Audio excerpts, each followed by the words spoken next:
అతి పరిశుద్ధుడా స్తుతి నైవేద్యము నీకే అర్పించి కీర్తింతును.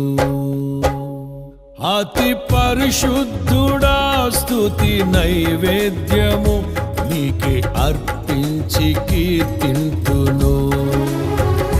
నీవు నా పక్షమై నన్ను దీవించగా, నీవు నా తోడువై నన్ను నడిపించగా, జీవింతును నీ కోసమే ఆశ్రయమైన నా యేసయ్యా. అతి పరిశుద్ధుడా స్తుతి నైవేద్యము నీకే అర్పించి కీర్తింతును. అతి పరిశుద్ధుడా స్తుతి నైవేద్యము నీకే అర్పించి